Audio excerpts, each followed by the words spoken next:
Hey everyone, your friendly neighborhood natty here. My name is Matthew.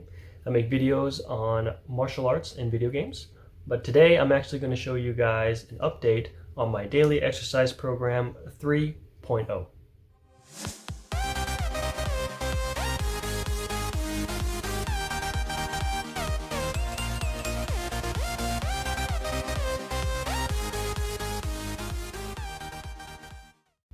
So to start off with, let's go ahead and have a quick reminder on the daily exercise program 2.0. In regards to Wednesday and Saturday, we'll get the easy part out. Those were my gym days, and I was doing lat pull down, 6 sets of 9 repetitions of 55 pounds, 90-second rest, dumbbell pinch raises. That was 3 sets of 9 repetitions of 5, 90-second rest. Then we had the plate curl, 3 sets of 9 of 10 pounds, 90-second rest. Plate pinch hold, that's 3 sets to failure of 25 pounds. Planche presses, 6 sets of 9 reps of 8 pounds, 90-second rest. Now in regards to the other days, so Monday, Tuesday, Thursday, Friday, and Sunday, my morning exercise program consisted of 2 finger push-ups, 10 repetitions. Forearm grippers, they were maxed at 40 pounds, and that was 50 repetitions, 1 set, but 50 each hand. Then we had overcoming isometrics, that's 1 set of 8 seconds for each hand. Iron palm, 50 sets each hand. Rubber band finger stretches, that was 50 sets each hand. The Robin beatdown, that's 5 sets on the strong hand, and then 3 times as much on the weak hand, so 15. And then sand bucket was 50 sets on each hand, and the horse stance was 90 seconds. So to start off with, the first modification was anything removed. And the only thing that I removed was the plate pinch holds, only because by the 3rd set, I really wasn't seeing any progress with it at all. I think this 3rd set I was dropping it probably about 58 seconds, 1 minute. And after months, I didn't see any improvement. So I decided to just go ahead and drop that exercise entirely. Now in regards to what was kept and modified, the 2 finger push-ups, I used to do 10 repetitions. I have now upped that up to 18. I'm at 18 right now. I just kept adding 1 more every new Monday, and so that's where I'm at right now with the 2 finger push-ups. I did try kind of like the thumb holds. Definitely couldn't do a push-up, but I did that for thumb holds maybe like 10 seconds. But after 2 months, I didn't see any progress. So I decided to just go back to the 2 finger push-ups and just keep adding 1 until maybe we get to 50, and then I'll go ahead and see if I can do a push-up on my thumbs. Another modification was the forearm grippers. So those were maxed out at 40 pounds. The yellow one, which I don't have anymore, I threw it away because it broke. It broke, and so I had to buy a new one. So I got this one right here. Same company, Everlast, but this one was maxed out at 60 pounds. So it's a lot heavier. So even though with my program, this new one, this is going to be 18 repetitions, I did kind of like go it up slowly, increase it slowly, but then I really couldn't figure out if I was, past 40 pounds or not. So I just said, screw it, just max it out at 60, and I'll add 1 every new Monday. Next we have, the expandable bow staff. So mine broke. it broke, you guys. And the thing is that this is the 2nd steel expandable bow staff that I bought from Combative. And even worse was that I think it just broke just by being closed all the time. So it opens. So it opens, right? And then you have to close it, right, when you're not using it. And that's all that I did, for I think maybe 70 days, and it broke. This guy went flying. I'm lucky I didn't get hit. That's a dangerous flying object. So yeah, I can't do the Robin beatdown anymore because it broke. So what I had to do is that I got another one. This is from Karate Mart. You guys may have seen it in one of the Gotham Knights videos, but this is a stainless steel spear staff, and it's a little bit heavier than the expandable staff. I think maybe this is 3.75 pounds, and I think maybe the steel expandable staff was 3.5, so it's really just 0.2 pounds heavier. So I had to replace it with with this guy right here. Next we have the horse stance. That was modified as well. Obviously I've gone up in double time. It's 3 minutes basically. So I used to do, I think, 1.5 minutes or 90 seconds, but I got strong and now I can do 3 minutes. Of course, my goal is still 5 minutes, and at that point you'll kind of have you put like a staff or something on your legs, just so that if you really pass the test, then obviously it wouldn't fall, which would only happen if you're shaking too much, at which point you are not ready.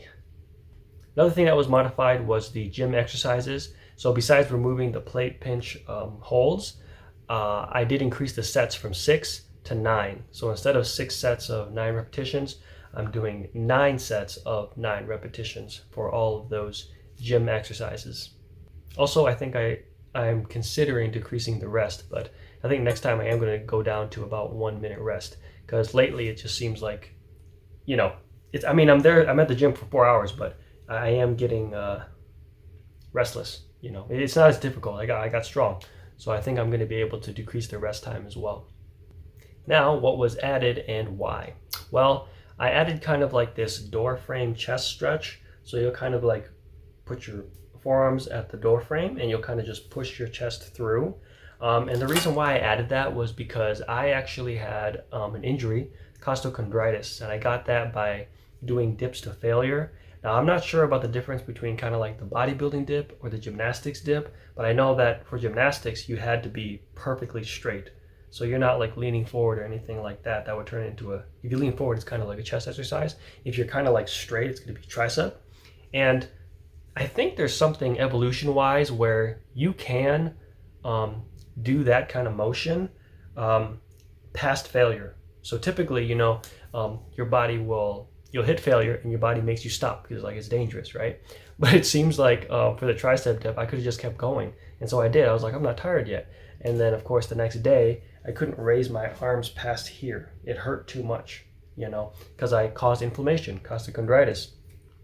And, I just looked around, tried to research this stuff. I wasn't really keen on being put on painkillers at the hospital. So I was like, what could I find? And I found just the most obscure YouTube video that said, yeah, if you have, caused some kind of inflammation in I think it's your sternum, you can kind of push through on a door frame to kind of get your body to remember that mobility. It's able to do that. And it worked. It worked, and I'm able to do this no problem now, of course, as you can see. And it was, it's a good memory. It's a good memory for me. I really like it. Everybody has the one thing that could have destroyed their life, and that clearly was mine. And this exercise brought it back for me, so I'm very fond of it. And even though I probably don't need to do it, I just like to add it anyways. Another thing I added was the heel calf stretch. So, this is kind of like your regular calf raise, except that, you'll kind of be off a platform and you'll really go down as low as possible. I think that's, what is that called? Plantar flexion. But you're really going down as far as you can. And I added that because, the calves really don't get too much attention in any kind of fitness. And it's going to be pretty important, I think, for martial arts as well. Yes, and I think it's going to be pretty important in kicking, mostly because if you look at a lot of Bruce Lee's old workout programs, he seems pretty fond of the calf as well. So, gotta emulate the best, right? And the last thing I've added is kind of like a single leg high knee raise hold. And then there's also kind of a spatial awareness version where you're kind of just looking around type of the thing. Basically just training that proprioception, I think it's called, where the body is able to do multiple things, without focusing on it, right? Usually our body's going to want to focus on something and it's great, but sometimes, it's good to kind of train that. I think it's called proprioception is kind of the training for that. And then the last thing I do is blind. So basically it's this high knee raise hold, but then I close my eyes, and that can be dangerous. So, be close to a wall if you're starting out, but then as the months went by, I could do it no problem. And it's kind of the same idea. Balance is pretty important in combat and martial arts as well. The best technique to have in martial arts is not power, it's not strength, and it's not speed. It's actually timing. And the only way you can beat someone's timing is when you're catching them off balance. And that is my new training program for Monday, Tuesday, Wednesday, Thursday, Friday, and Sunday. So I did remove gym day from Wednesday to Saturday, so it's just Saturdays now. However, that is just the morning. But wait, there's more. So besides this exercise program for the morning, I do something in the afternoon as well because I was bored and I just felt like adding some more stuff. So the first thing that I do in the afternoon, so this is after I volunteer at the Ronald McDonald House, I will come home and I will eat lunch in a splits position, side splits position, until I'm done eating.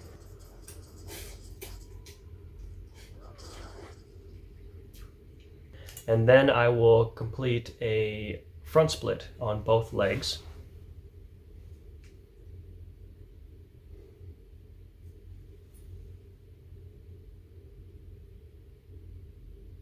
After that, I have the low, mid, high kick hold. You've seen me do that before. I just decided to bring that back because I'm good at it. And I don't know anybody else that can do it the way I can do it.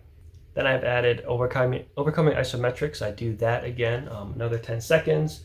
Then I do the door frame chest stretch, the heel calf stretch, Zotman curls. I used to do kind of like a partial bicep curl, but then I changed it to Zotman curl because I found out Bruce Lee really liked doing that. And if it's good enough for Bruce, it's good enough for me. After that, I have Russian leg curls, which I can't do. I can do them partially, as you can see here, but yeah, if you watch somebody do a real one, I don't know how they do it, but I hope I get there someday. After that, I have stiff leg windmills. Now, I used to do the planche press instead before, but I changed over to the stiff leg windmills because this is something that I've kind of started a gymnastics program, which I'm very fond of. It's only level 1, but that's fine. And that was an exercise that I saw and I was like, wow, that's pretty neat. And I've always had very, very tense shoulder socket area, very tense. I know that when I was doing gymnastics when I was 18, the shoulder was the problem. Like everything was fine. My coach was like, yeah, the leg flexibility is good, everything's good. Back could be better though. He just knew that, like, yeah, your shoulder area is really bad. So that's why I decided to change it over and do the stiff leg windmills as well. Also, the gymnastics program, it's 3 times a week, and the stiff leg windmill is only done once a week. And so I just felt that, well, I already have a shoulder weakness, so I might as well do it more often. And so hence, I'm putting it here in my daily exercise program 3.0. After that, I finish off the afternoon workout with the leg balance training. So that's single leg, high knee, raise, hold, both legs, spatial awareness, both legs, and of course, eyes closed, blind, both legs. Now, that is just the afternoon. This isn't even my final pull. So I do another exercise. This is after work when most of the people have left my work site. So I work at a bank, so I kind of wait for most of the people to leave. Sometimes there's 1, 2, or 3. It doesn't really matter. I hide myself in a conference room and do my training. At which point, nothing fancy. It's a lot less, more maintenance. So basically, I do the door frame calf stretch, I do the door frame chest stretch again, another 10 seconds. I do the heel calf stretch, another 10 seconds. And then I have the single leg balance training, those 3. And then I do overcoming isometrics as well. So, nothing fancy, just a little more additional to add on top of the day. All right, and that's going to be my daily exercise program 3.0. There's not going to be a 4.0. This year I'm looking at kind of having a new schedule. So I'm looking to join some kickboxing classes to be Monday and Wednesday. And then I'm still going to keep my gymnastics program, which is going to be tough, but I'm going to have to move them to Thursday, Friday, Saturday, because I want Sunday to rest, Monday's kickboxing, Tuesday rest, Wednesday kickboxing. That only leaves Thursday, Friday, and Saturday to be the 3 times a week gymnastics training protocol. So Hope this video was interesting for you guys. Please like, comment, subscribe, and I'll see you next time. Bye now. You learned martial arts! Martial arts, good!